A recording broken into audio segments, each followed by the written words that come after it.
Penn State On Demand is a service of Penn State Public Broadcasting, and now you can support WPSU when you shop online. Visit WPSU.org/shop to make purchases from national online retailers, and WPSU will receive a portion of the sale with no extra cost to you. So start your online shopping at WPSU.org/shop. I do some consulting work on American feeling in the room was don't ever say to her that her point of the shop. Introductory discussion on the ethical We left. more of a community. China took back over. currently doing in autism.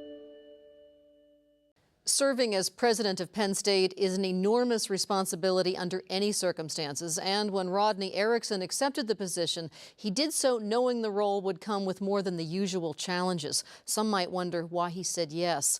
We'll learn the answer to that question and more as we sit down with the newly appointed president, who is no stranger to the university. In his more than 30 years at Penn State, Erickson has served in a number of leadership positions, most recently as Penn State's executive vice president and provost. We'll talk with him about his life before the Penn State presidency and about his vision for the university. Here's our conversation with Penn State President Rodney Erickson. President Rodney Erickson, welcome to the conversation. Thank you for inviting me, Patty. I could spend an entire half hour talking about the scandal, but I'm really more interested in learning about you, Penn State's 17th president. And I think it's fair to say that under the circumstances, few people could or would have accepted that position. Why did you say yes? This is the end of my 35th year, so I've spent almost all of my professional career and over half of my life at Penn State. My sons graduated from Penn State, so I feel a sense of responsibility to the university. The university has been wonderful to me and my family. And I thought I owed it to the university to step in and help in the hour of need. You're 3 months in, and it has been a tumultuous 3 months, a busy 3 months. How are you holding up? Well, I have a wonderful team to work with. The folks who are on the President's Council, the senior leadership of the university, the deans, the chancellors, the vice provosts, have really stepped up to the plate. In fact, everyone at the university has. I can't say enough good things about the faculty, staff, and students and the way that they have continued to do the work of the university in an exemplary manner over the last 3 months. While so many other things were swirling around them, it's truly been remarkable to watch and very gratifying. And of course, I've had tremendous support from the Board of Trustees, encouragement, and they have certainly helped me in terms of helping to chart the course for the university and to do the things that I need to do to keep us moving forward. Not only did you not expect to become president at this point in your life, in fact, you were making plans for retirement, but you actually didn't even expect a career in academia. You, after teaching, when you arrived at Penn State in 1977, you thought you would teach for a couple of years and then move on to the business world. And I should back up and say, and you come from a family of teachers. Your mother taught, your sister and brothers, one brother were teachers. How did this all happen then, if this was not part of the game plan? Well, I think in the early days of my Penn State career, I had been at the University of Wisconsin for 4 years, and I don't think I was really settled in to exactly what I was going to do and what I wanted to do. And I had always looked a bit longingly at the private sector and the business world, and thought about that from time to time. But the longer I stayed, the more attached I became to the university and the more I enjoyed working with the students. I had always had a great group of faculty colleagues here. So it really became much more of a natural kind of thing. And the longer I was here, the more devoted I became to the place.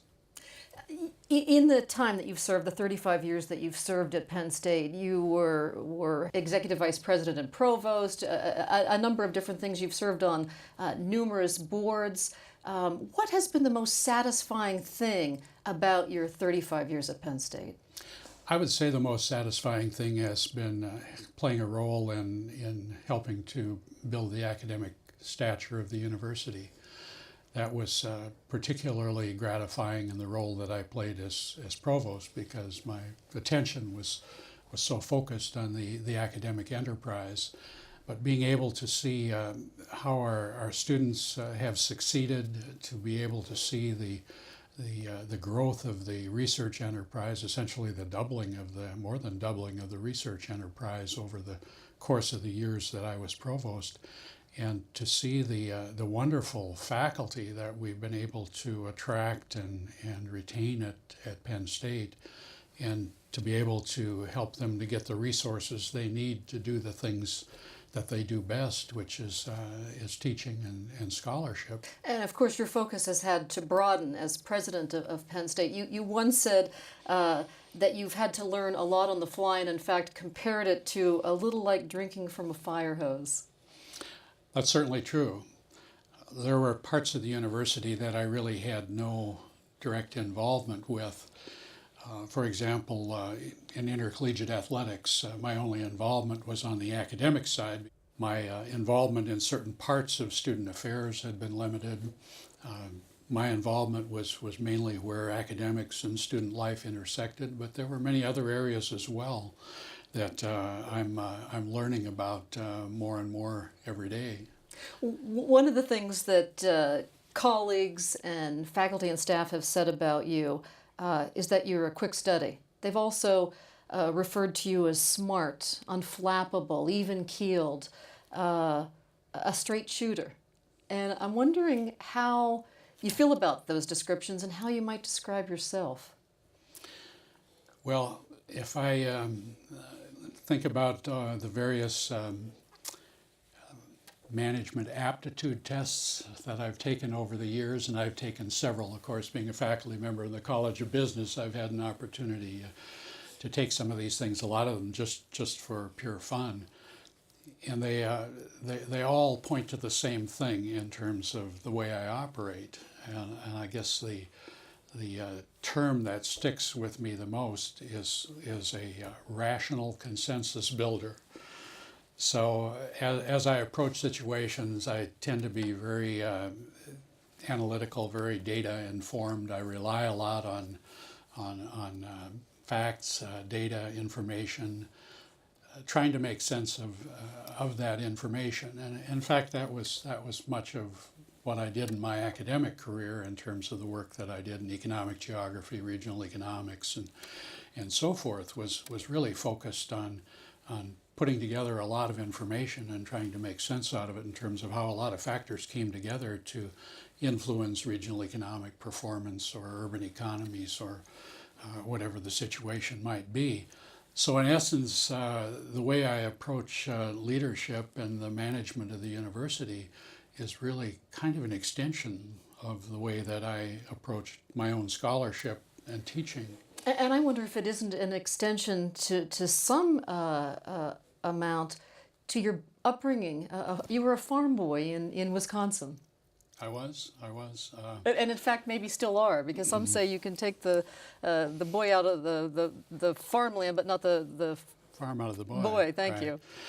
Well, again, it's growing up on a farm is something that I'm not sure I appreciated fully at the time that I was growing up. It was a lot of work, and I confess that I looked longingly at my friends who lived in town. I wouldn't say city, because the town, the closest town, had about 900 people in it, which was large enough to be the county seat. And so I'd look longingly at their paper routes and mowing lawns and things like that, while I was helping do the chores and milk cows and doing the field work and tending to the beef cattle and so forth. But as time has gone on, I have realized that there were a lot of lessons that were learned in that kind of situation growing up. One of which was you had to be a problem solver. You couldn't, when something happened that was unexpected, or something broke down or went wrong, you had to be rather inventive and come up with solutions to things on the fly. And so I learned a lot in the process. Looking back, it was a lot of hard work, and having grown up that way, there's nothing that really comes across to me as too much work or too difficult. It's simply something that has to be done. As president, you have some different ideas and goals than your predecessor, and I'm wondering, did you ever say to yourself, if I were president, I would? The real challenge in the time that I have as president will be to face this set of circumstances, especially related to funding. I think in many ways we have arrived at a kind of perfect storm where the states, not just Pennsylvania, but other states are finding it very difficult to generate revenues to support all of the various functions of government, especially with many of the mandated kinds of costs in terms of health care and welfare and corrections and so forth, and basic education. And increasingly there's pressure on public higher education to face reduced appropriations. A 30% reduction in Penn State's allocation. On top of last year's roughly 20% reduction. At the same time, we realize that our students and their families are having more and more difficulty paying the tuition. So the real challenge before us is to find ways to improve the effectiveness, improve student learning outcomes, and improve student success, and at the same time reduce the rate of cost increase that's characterized the past 15 or 20 years. Is there a tipping point, do you think, at which point the cost of an education makes a college education no longer worth it? Certainly the track record, the data again show that it is well worth it. It's an excellent investment, both from the standpoint of the individual as a private investment, as well as society in terms of a public investment, a public good. All of the data show that from the standpoint of the private individual, a college-educated person is going to earn twice as much over the course of their lifetime, and going to have much less in the way of unemployment, and certainly have far more life chances that are opened up as a result of going to college and getting a college degree. It's simply more expensive to do that, and we recognize that. And at some point, as tuition gets too high for a lot of families, they're either not going to be able to attend or they're going to look for lower priced alternatives. You'll be attending budget hearings in a couple of days, and it's not set in stone yet that the cut to Penn State and to the other universities, Pitt and Temple, for example, will be 30%. But how will you function with a 50% cut in allocations basically over 2 years? We will have to certainly trim additional areas. We did a lot of cost cutting, a lot of trimming last year. We had 2 years out of the past 3 holding the line on salary increases, and we're going to have to work very hard to find areas of savings in the budget so we can hopefully provide our faculty and staff with the increases that they so justly deserve. It's going to be very, very tough. My message to the legislators will be that we're at a very critical juncture in the history of the land-grant university, and indeed in the history of the public research university when you include the University of Pittsburgh and Temple University. As state-related public research universities, we've long played a very important role in the state, first of all in providing the kind of access to higher education, to high-quality higher education that the people of the Commonwealth have come to expect. As research universities, we've been major engines, major drivers of the economy. Penn State alone has an economic impact in the Commonwealth every year approaching $20 billion. So we have been really a very, very good investment for what the Commonwealth has invested in Penn State and the other state-related universities. The payoff has been huge for the Commonwealth. So my message will be this has been a wonderfully successful investment that the Commonwealth has made in Penn State and in our other public research universities. This governor has done things differently than other governors. It's part of Penn State's charter. The governor is a member of the 32-member Board of Trustees. Most have sent envoys to these meetings. This governor, Tom Corbett, actually attends them, and I'm wondering what impact does that have on how the board functions? Does it make a difference in your proceedings? You're right. This is the first governor that has attended regularly or chosen to be involved in the Penn State board activities. I only recall one case in all of my years here prior to Governor Corbett. I think the governor genuinely wants to learn and understand more about not just Penn State, but issues in higher education. You have been involved throughout really your career as provost on cost cutting and efficiency measures. You're part of the chairman of the core council. What more can Penn State do in the face of a cut like the one we might face at Penn State? We've taken out millions, tens of millions of dollars over the course of the past 20 years through the process of central recycling, as well as a number of targeted cuts. The core council process was really directed toward vertical cutting and rather than equivalent cutting across all of the various units. But we have recycled somewhere in the neighborhood of $250 million over the course of 20 years. So while cost cutting is something new to many other universities, it's certainly not something new to Penn State. There's been cutting that's been going on in all of the various units. But we're still going to have to do more. We're going to have to continue to dig in and find those areas, and hopefully our faculty and staff and students will help us to find additional areas. Help us understand what's at issue when we hear the governor say, Penn State must make a decision. Are you a public or a private institution going forward? And this whole idea of right to know. We have a lot of discussions that have yet to take place on that particular issue. I think there are certainly areas where we can and will be much more forthcoming about things, even though we're not currently included beyond Section 15 of the state's right to know law.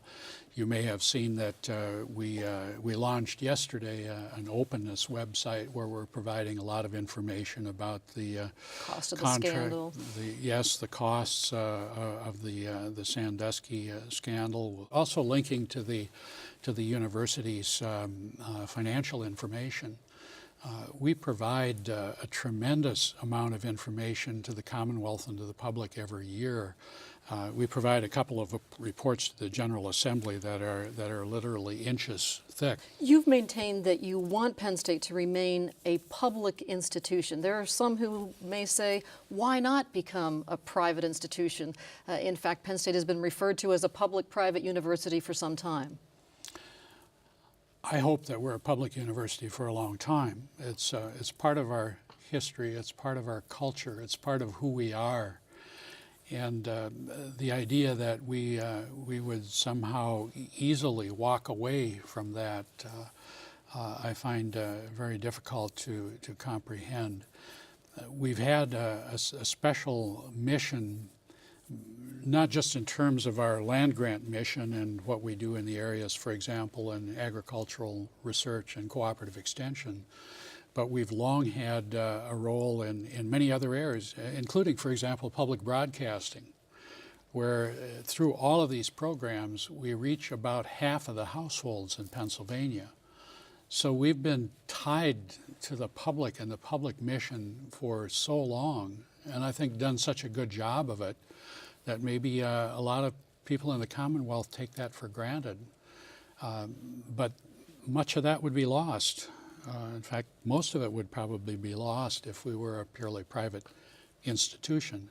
The other big thing that would change is that we would not be able to serve the lower income families in the Commonwealth that we do and provide them with a Penn State education. Without state support. Without state support.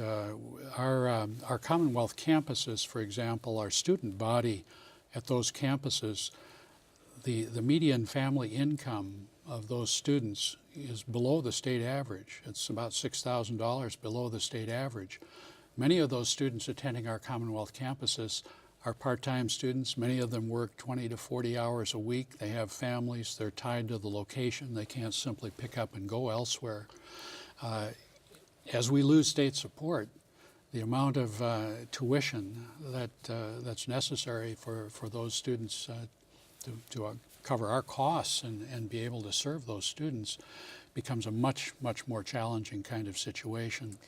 Whose counsel, aside from professional services that the university has engaged, but whose counsel have you sought when you've come up with a situation as the president of Penn State and you wanted someone's ear or advice?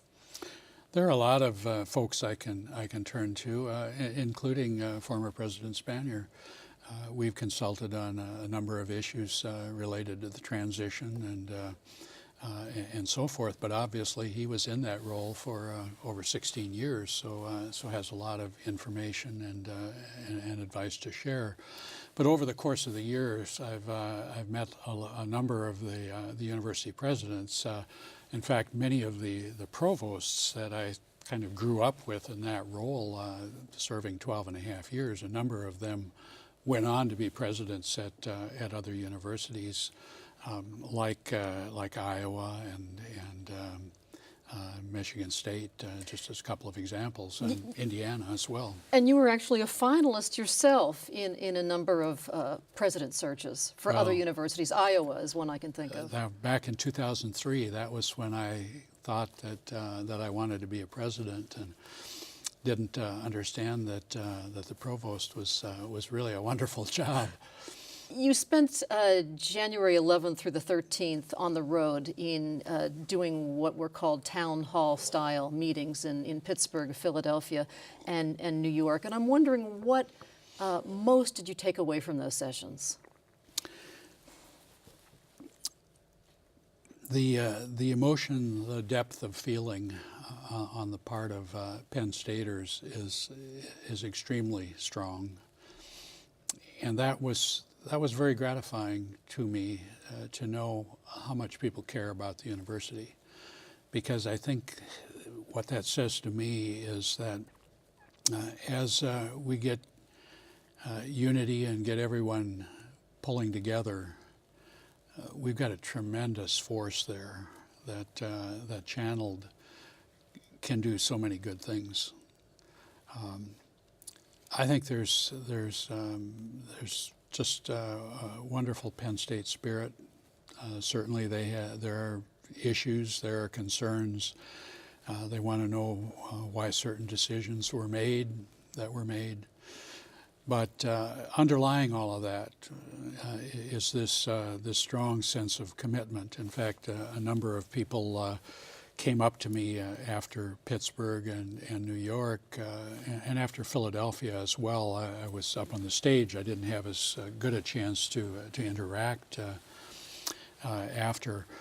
But many of them came up and said, I just want you to know that the tone of my question, or my question was not directed so much at you as it was expressing my frustration, but I want you to know that I'm still committed to Penn State. I'm still committed as ever. I still love the university, and please carry that message with you and understand that.